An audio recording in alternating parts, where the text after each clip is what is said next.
भ्रष्टाचार विरुद्धका अभियन्ता भरत जङ्गमको साथमा कालो सूर्य। नमस्कार, शुभ प्रभात।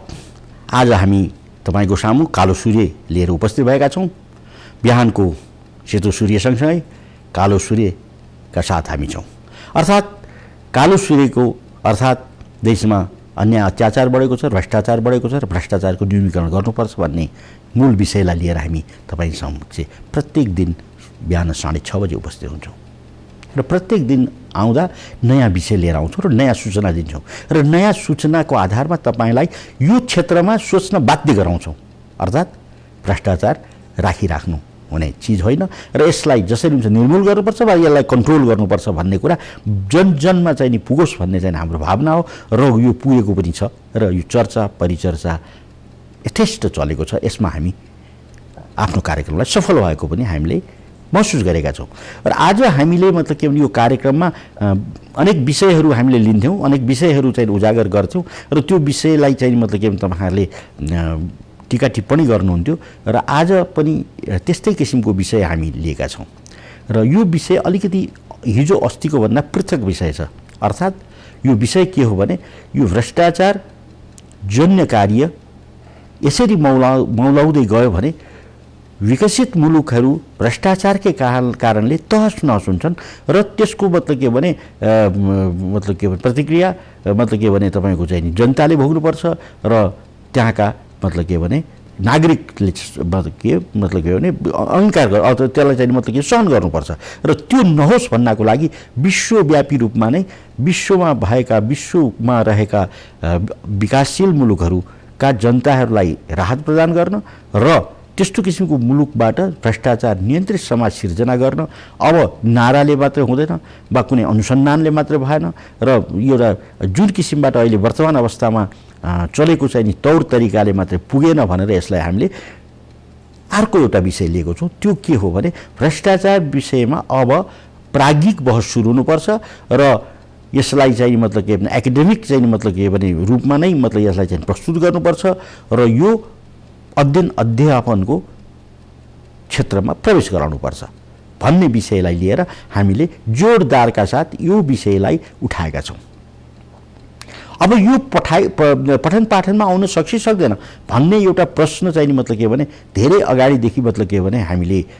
समाजमा ल्याएका हौँ। नेपालभन्दा बाहिरका मतलब मुलुकहरू र विश्वका अन्य चाहिँ मतलब के मुलुकहरूमा पनि हामीले यसलाई चाहिँ परिचय गरायौँ कि यो वास्तवमा पठन पाठनको यो लागि योग्य छ र तर कसरी गर्ने त्यो चाहिँ मतलब के विषयमा हामी पुगिसकेका थिएनौँ र तर पनि हामीले चाहिँ आफ्नो कर्तव्यलाई पूर्ण रूपले यो देशव्यापी मात्रै यो देशमा मात्रै नभएर देशको अन्य विश्वको अन्य मुलुकमा पनि यो कुरो पुगोस् भनेर हामीले यो भ्रष्टाचार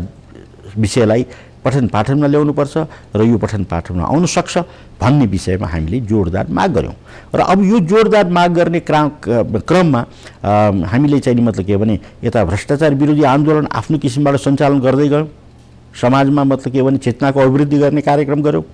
र गाउँ जिल्लामा गएर चाहिँ मतलब के भने प्रचार प्रसार गऱ्यौँ कि भ्रष्टाचारले हामीलाई आक्रान्त पारेको छ, हामीलाई सताएको छ, हामी उठौँ र यो भ्रष्टाचारका विरुद्धमा बोलौँ र बोल्ने काम गरौँ भनेर एकतर्फबाट हामी लाग्यो भने अर्को तर्फबाट चाहिँ कलेज विद्यालय विद्यार्थी अथवा चाहिँ स्कुलहरूमा गएर हामीले आफ्नो परिचय दिएर भन्यौँ कि भ्रष्टाचार पठन पाठनको विषय हुनसक्छ र अब पठन पाठनमा भ्रष्टाचार आउनुपर्छ र कसरी आउनुपर्छ भन्ने एउटा बहसको रूपमा हामीले चाहिँ यसलाई चाहिँ प्रस्तुत गरौँ। यो प्रस्तुत गर्न थालिएको पनि आज करिब 15 वर्ष भइसकेछ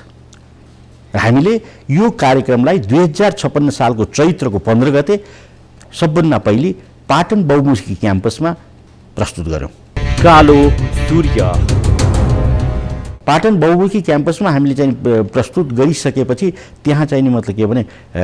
टिचर शिक्षकहरू र विद्यार्थीहरूलाई राखेर हामीले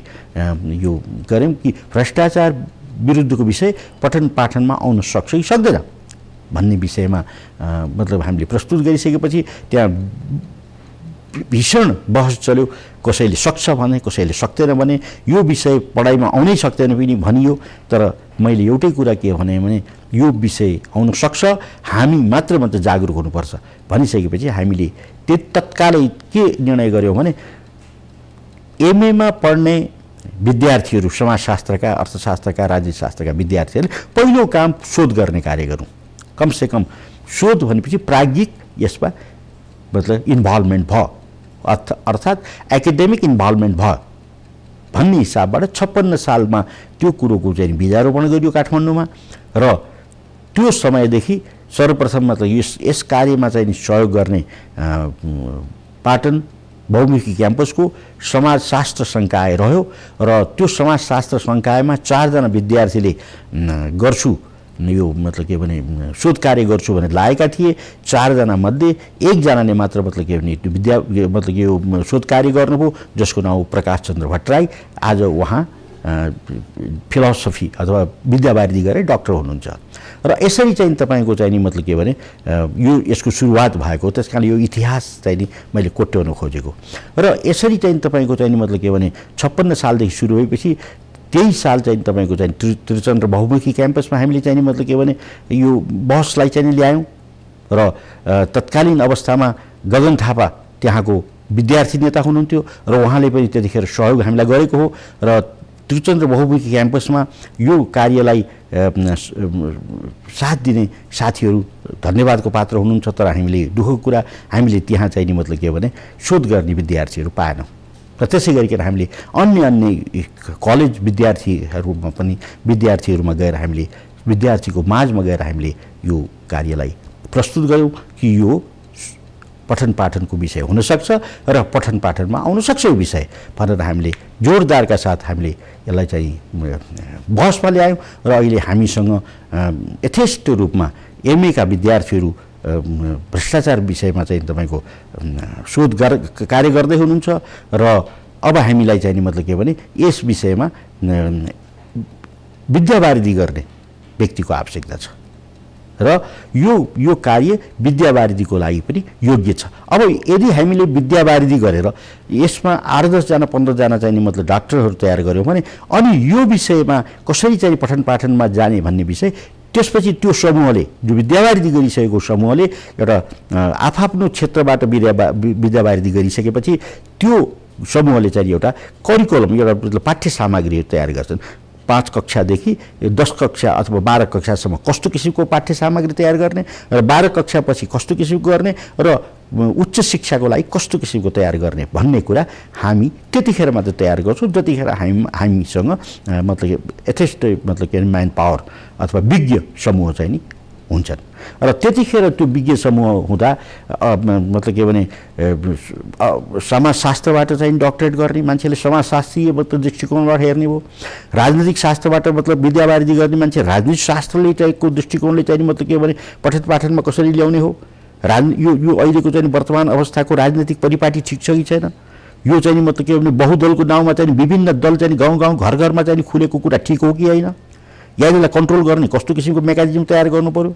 यस्तो किसिमको भाँड तन्त्र चाहिँ हुने किसिमबाट चाहिँ राजनीतिक व्यवस्थालाई लान मिल्छ कि मिल्दैन भन्ने कुरा त अब यो भ्रष्टाचार विरोधी शास्त्र जब चाहिँ तयार हुन्छ तब त्यो भ्रष्टाचार विरोधी शास्त्रका विज्ञहरूले एउटा नियन्त्रित अवस्थामा स्थितिलाई नियन्त्रित अवस्थामा राख्नको लागि त्यस्तो किसिमको पठन पाठनका कार्यहरूलाई ल्याउनु पर्यो र त्यस्तो किसिमको पाठ्य सामग्री तयार गरेर एमएमा या उच्च शिक्षामा तयार गर्नु पर्यो। त्यसपछि त्यो विज्ञ हुन्छ र उसले देश जनताको लागि चाहिँ मतलब के भने एउटा नीति निर्माण गर्न उसलाई सजिलो पर्छ। त त्यसैले यो मतलब के भने विषय पठन पाठनको लागि योग्य छ र ठिक छ भन्ने विषयमा चाहिँ अहिले हामीले चाहिँ मतलब के भने आफ्नो योजनाअनुसार हामीले मतलब के भने स्नातकोत्तर का स्तरको विद्यार्थीहरूमा गएका छौँ र त्यहाँ चाहिँ स्नातकोत्तरको स्तरका विद्यार्थीहरूमा प्रारम्भिक चाहिँ मतलब अनुसन्धान सुरु गरेको छौँ। जनप्रशासनमा चाहिँ मतलब गएर भन्छौँ कि प्रशासनमा भएका त्रुटि कमजोरीहरू कसरी निवारण गर्न सकिन्छ र वास्तवमा भ्रष्टाचार प्रशासन क्षेत्रमा कुन क्षेत्रमा कुन ठाउँमा गएर हुने हो, सेवाग्राहीले गर्ने हो कि सेवादायीले चाहिँ मतलब के भने दिने हो, मतलब भ्रष्टाचार जन्य कार्य गर्छ भन्ने कुराको निर्कुल त शोधले चाहिँ तयार गर्छ। कालो सूर्य त्यसमा दोषी कुन चाहिँ वर्ग हुनसक्छ, दिने वर्ग हुनसक्छ, लिने वर्ग हुन्छ कि अथवा दिने र लिने वातावरण तयार गर्ने वर्ग हुन्छ, त्यो पनि मतलब के भने त्यो सोचमा चाहिँ मतलब निर्णय हुन सक्छ। त्यस कारणले यो अहिले प्राज्ञिक बहसमा आयो भने यसले एउटा चाहिँ मुलुकको लागि मात्र होइन विश्वव्यापी रूपमा यसले ठोस चाहिँ मतलब के भने निर्णय दिन सक्छ भन्ने पनि हाम्रो दृढ चाहिँ नि मतलब के अठोर छ र हामीले यसलाई पठन पाठनको रूपमा चाहिँ नि ल्याउनुपर्छ भन्ने पनि हामीले मतलब हामीलाई लागेको हुनाले यो प्रारम्भिक अवस्थामा स्नातकोत्तरका विद्यार्थीहरूलाई हामीले शोध गराउने र त्यसपछि विद्यावारिधि गराउने र विद्यावारिधि गरेर आएका चाहिँ मतलब समूहले फेरि मतलब के भने 5 कक्षा या 3 कक्षादेखिको विद्यार्थीहरूलाई नीति शिक्षा, भ्रष्टाचार विरुद्धका शिक्षा, भ्रष्टाचार विरुद्धको कल्चर, अझ भ्रष्टाचार विरुद्धको संस्कृति कसरी विकास गर्ने देशमा र भ्रष्टाचार विरुद्धका चाहिँ नि विरुद्धमा चाहिँ मतलब के भने पठन पाठन सुरु भएपछि त्यो समाजले नै भोलि कुन किसिमको चाहिँ मतलब राष्ट्र शासन व्यवस्थाको आवश्यकता पर्छ, कुन किसिमको न्याय प्रणाली चाहिँ मतलब के भनेदेखि देशमा चाहिँ मतलब के भने अपनाएको अवस्थामा न्याय प्रदान हुन सक्छ र कुन किसिमको चाहिँ चुनाव प्रणाली चाहिँ मतलब भागखण्डमा प्रजातन्त्र बच्न सक्छ र कस्तो किसिमको चाहिँ राजनैतिक चाहिँ पार्टीहरूलाई चाहिँ मतलब के भने स्थान दिएको खण्डमा देशमा एउटा प्रजातान्त्रिक राजनैतिक चाहिँ प्रजातान्त्रिक व्यवस्था चाहिँ फल्न फुल्न सक्छ भन्ने कुराको ग्यारेन्टी त अब मतलब के भन्ने विज्ञ व्यक्तिहरूले मात्र तय गर्ने भए। अहिले त के छ भने भाँड भैलो छ, जसले जे गरे पनि हुनेछ। कोही मतलब के भनेदेखि एजुकेटेड छैन, कोही मतलब के भने यस विषयमा दखल भएका छैन। जसरी हुन्छ भ्रष्टाचार जन्ने कार्य कसरी गर्न सकिन्छ भनेर कोसिस गरेर चाहिँ भ्रष्टाचार मात्र गर्न तत्परता देखाएका छन् भने अब भोलि आउने समाज चाहिँ कसरी भ्रष्टाचारले नियन्त्रित रूपमा लान सकिन्छ भन्ने कुराको एउटा जगेर्ना गर्ने किसिमको चाहिँ मतलब के भने समूह तयार हुन्छ भन्ने पनि हाम्रो चाहिँ मतलब यो मतलब निर्णय हो। र त्यस कारणले चाहिँ मतलब के भने यो भ्रष्टाचार विरुद्धमा पठन पाठन सुरु हुनुपर्छ र पठन पाठन सुरु भएपछि एउटा विज्ञ विज्ञ तयार हुन्छन् र अर्धविज्ञ र विज्ञ तयार भएपछि यसको नियन्त्रणका विधि विधानहरू तिनले नै बनाउँछन् र तिनले बनाएर पूर्ण रूपले लागू भयो भने एउटा भ्रष्टाचार नियन्त्रित समाजको सिर्जना हुन्छ भन्ने कुरा पनि हाम्रो मतलब निर्णयभित्र परेको हुनाले यसलाई चाहिँ मतलब के भने भ्रष्टाचारका विरोधी कार्य मात्रै नभनेर भ्रष्टाचारलाई अब मतलब के भने कसरी नियन्त्रणमा राख्ने, नियन्त्रित अवस्थामा भ्रष्टाचार राख्ने भन्ने कुरा पनि मतलब के भने हामीले चाहिँ भोलि भविष्यको लागि तय गर्नुपर्ने आवश्यकता हामीले महसुस गरेको हुनाले अब भ्रष्टाचार जन्ने कार्यलाई भ्रष्टाचारका रूपमा कारबाही मात्रै गरेर अख्तियारले कारबाही गरे जस्तो कारबाही गरेर मात्रै थुनामा राखेर मात्रै मान्छेको मतलब घर सम्पत्तिलाई चाहिँ मतलब के भने दण्ड जरिवाना गरेर चाहिँ मतलब के भने एउटा दण्ड दिँदैमा बा मतलब के भने कसैलाई थुना राख्दैमा कसैको सामाजिक रूपमा बेइज्जत गर्दैमा भ्रष्टाचार समाप्त हुँदैन। यसलाई त मूल थलो भनेको सबभन्दा तल्लो तहदेखि नै भ्रष्टाचार जन्ने कार्य गर्नु पाप हो अथवा यो गर्नु नराम्रो हो भन्ने एउटा संस्कृतिको विकास, भ्रष्टाचार विरुद्धको संस्कृतिको विकास गर्नको लागि त पठन पाठन नै सबभन्दा मूल बाटो हो। यदि पठन पाठन हामी ठिक किसिमबाट हामीले गऱ्यौँ भने त्यो रहन सक्छ अथवा मतलब के त्यो चाहिँ मतलब के भने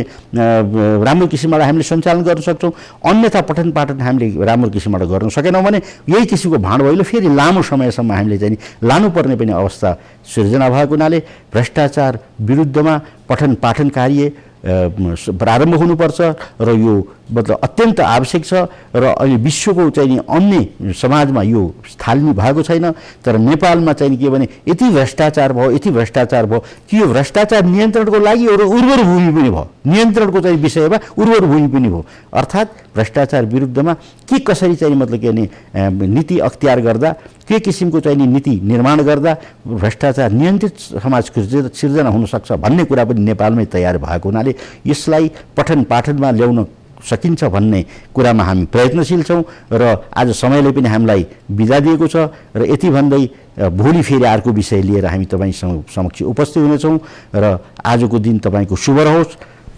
नमस्कार, शुभ प्रभात। भोलि फेरि हामी भेट्नेछौँ। नमस्कार।